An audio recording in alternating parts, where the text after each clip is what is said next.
Bonjour à tous et bienvenue sur notre chaîne YouTube, la chaîne de Ligne Droite. Je vous invite à vous abonner à cette chaîne, à aimer, à partager, à commenter ces vidéos. C'est très important pour notre référencement et c'est une manière de nous soutenir. Merci à vous tous. Une chose est sûre, on ne s'ennuie pas. La rentrée de l'Assemblée nationale a eu lieu cette semaine et déjà les polémiques pleuvent. Alors parmi elles, on retrouve la question du style vestimentaire, notamment de certains élus de la NUPS. Louis Boyard, par exemple, était Mataï Le Gaillic, je ne suis pas sûre de bien prononcer son nom. Les deux Benjamins de l'hémicycle se sont distingués par leur tenue jugée inappropriée par nombre de leurs homologues. Le premier est venu en simple chemise, donc chemise courte, et le second en habit traditionnel polynésien, donc le lavala, et en sandales, alors que le code usuel veut que les élus de la nation se présentent normalement en costume. Alors, Jordan Bardella d'ailleurs a commenté cette tenue. Je pense que venir habiller correctement à l'Assemblée nationale, c'est une marque de respect, ce que manifestement n'a pas adopté la France insoumise. Alors, Louis Boyard n'a pas arrêté là ses frasques. Il a refusé de serrer la main de Philippe Ballard, député RN, et il s'explique face à la pandémie de racisme, d'antisémitisme et d'islamophobie. Je respecte simplement les gestes barrières. Voilà ce qu'a dit le tout jeune député de la France insoumise. Il a également été pris en photo en train de bâiller et le coude appuyé sur la table. Alors, phénomène intéressant, les journalistes qui commentent tous ces événements ne se sont pas particulièrement inquiétés, pas le moins du monde même, de ces impolitesses ou des chemises fleuries ou des colliers de fleurs de nos jeunes députés qui suivaient clopin-clopant de la tongue la marche solennelle de la garde républicaine. Non, ce qui les inquiétait, notamment la journaliste Amandine Atalaya de BFM TV, c'était plutôt un probable langage fleuri d'un député RN de l'Aude, viticulteur de profession et de passion. Écoutez cette journaliste de BFM. Elle aura du mal à maîtriser tout cela, Marine Le Pen, à moins d'être vraiment maîtresse d'école avec tous ces nouveaux députés, parce que beaucoup d'entre eux ont été élus par hasard, nous disait même tout à l'heure un député du Rassemblement national. Ils ne s'y attendaient pas. L'un d'entre eux, par exemple, nous disait-il, est un viticulteur qui a apparemment la parole très fleurie, qui était encore sur son tracteur il y a 2 jours et qui débarque à l'Assemblée nationale. Et comment ces gens-là vont-ils apprendre quelques jours à maîtriser leurs paroles? Ça sera un enjeu vraiment difficile. Il était encore sur son tracteur il y a 2 jours. Mais imaginez, il est viticulteur. Comment ces gens-là vont-ils réussir à s'exprimer à l'Assemblée? Voilà la question que pose la journaliste. C'est une question sûrement très pertinente. Elle semble vraiment très inquiète, la journaliste de BFM TV. Eh bien, écoutez, nous, la question qu'on se pose, c'est plutôt, est-ce que la journaliste ne s'est pas trompée de question? Est-ce qu'il n'aurait pas dû plutôt se poser une question de mépris des codes plutôt qu'à appliquer un mépris de classe? Poser la question du mépris des codes qui ont été faits par la France insoumise notamment. Nous sommes pour en parler avec Jean-Yves Le Gallou. Bonjour Jean-Yves Le Gallou. Bonjour. Vous êtes ancien député européen, essayiste, président de la fondation Polémia, animateur sur TV Liberté. Et puis hier, vous avez tweeté, vous avez commis un tweet que je vais citer. Entrée du bureau d'âge à l'Assemblée, notez l'allure noble du doyen et la dégaine minable des secrétaires, le rituel de la garde républicaine n'a plus de sens. Alors ça m'a particulièrement interpellée parce que oui, c'est vrai qu'on voyait derrière la garde républicaine les députés en tongs et en jupe, et on se pose la question, et puis ne se tenant pas droit, enfin voilà, il y avait toute une question de tenue. On se pose la question des codes qui sont appliqués par l'Assemblée. Est-ce qu'aujourd'hui, ils valent encore lieu d'être? Et autre question, pourquoi aujourd'hui on s'étonne plus de l'arrivée d'un viticulteur à l'Assemblée plutôt que de ces mauvaises tenues? Alors, effectivement, moi, ce qui m'a frappé dans la scène, c'est la différence de distinction, on peut dire, entre le doyen, qui a beaucoup d'allure, qui marche avec beaucoup d'allure, devant la garde républicaine, la musique de la garde républicaine, qui est aussi quand même, qui fait partie du rituel républicain, et puis les jeunes secrétaires de l'Assemblée, en gros, débraillés.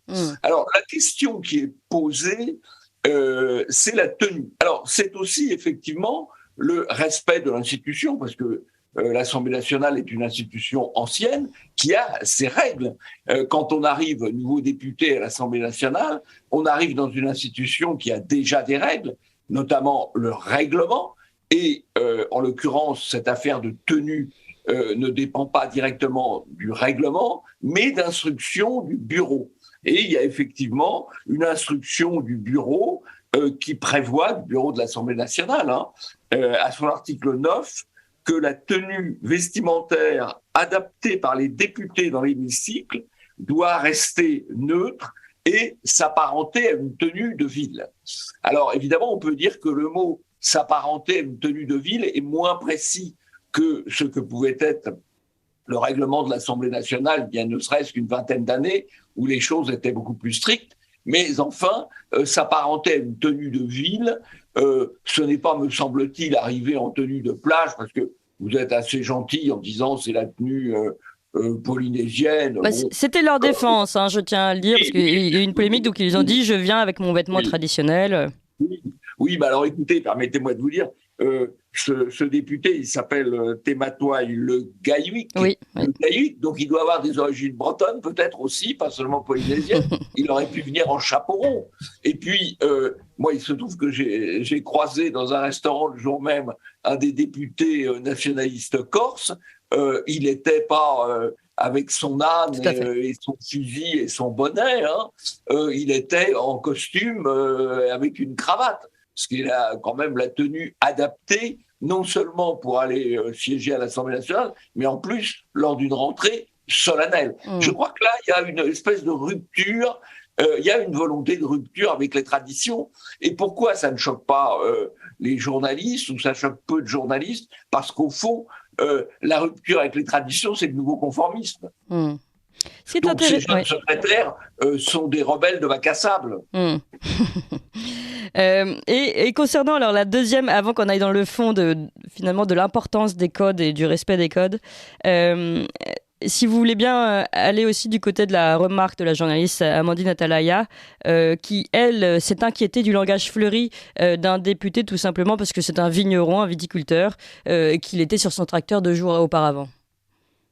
Écoutez, c'est quelqu'un qui ne semble pas, ce député de l'Aude, il n'a pas la langue dans sa poche, mais il ne me semble pas qu'il ait défailli de quelque manière que ce soit.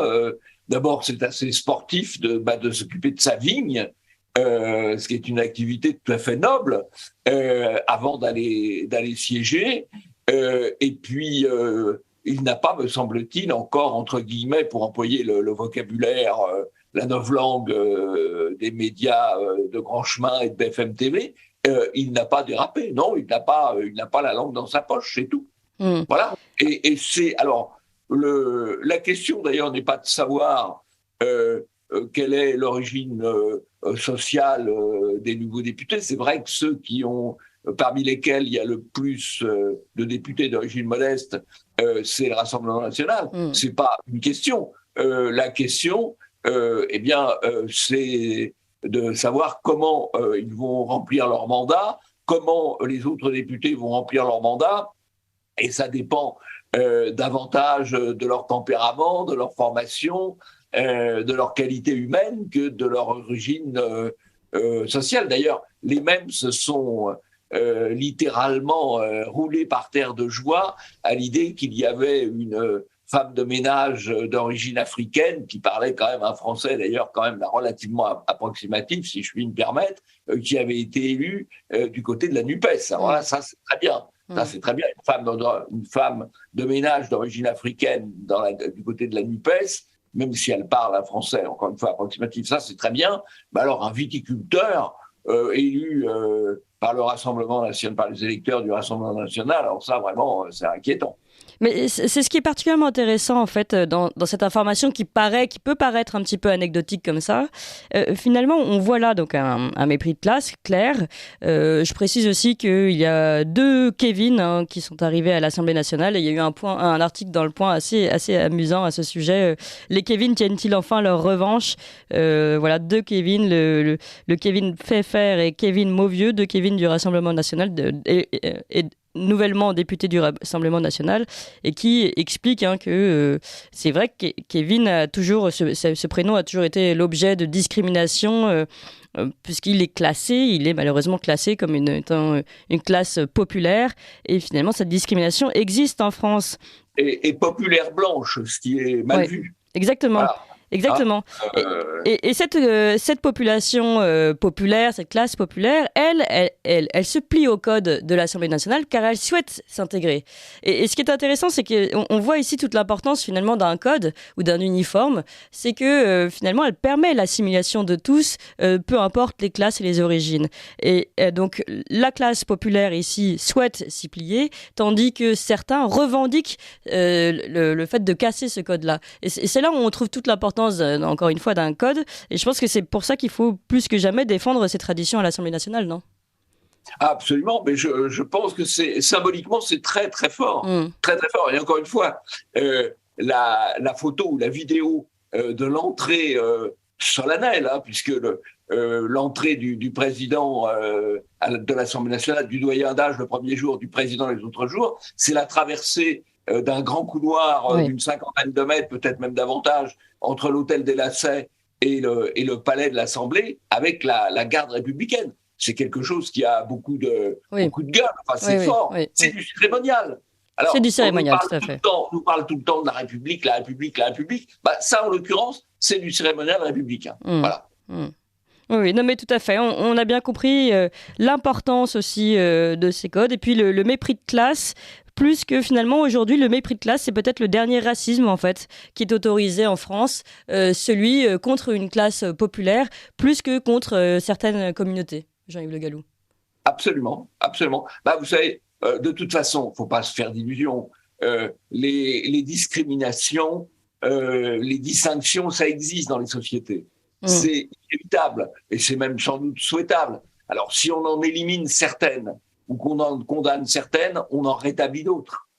Voilà. Et donc, on condamne tout ce qui est différence entre les origines de race, de culture, de civilisation, mais on remet en place les différences d'origine sociale. On met en cause aussi, c'est vrai, la tenue, quoi. Voilà. Je pense que le député, notamment Boyard, là, qui quand même, faut pas l'oublier, s'était vanté chez Hanouna, avant d'être élu, c'est vrai, d'avoir, j'emploie un vocabulaire anglais, mais j'ai pas de cochon à proximité, ce député qui a dit dealer, qui a bâillé, il est assez représentatif de la volonté de rupture des gens de la NUPES, quoi. Merci beaucoup Jean-Yves Le Gallou, puis la prochaine fois vous viendrez, vous rattraperez, vous mettrez une petite pièce dans le cochon rose du studio de Radio Courtoisie. Merci beaucoup Jean-Yves Le Gallou encore une fois, et puis à très bientôt. Vous appréciez cette émission? Alors aidez Radio Courtoisie à en produire d'autres, en indépendance totale. Rendez-vous sur soutenir.radiocourtoisie.fr. Merci d'avance.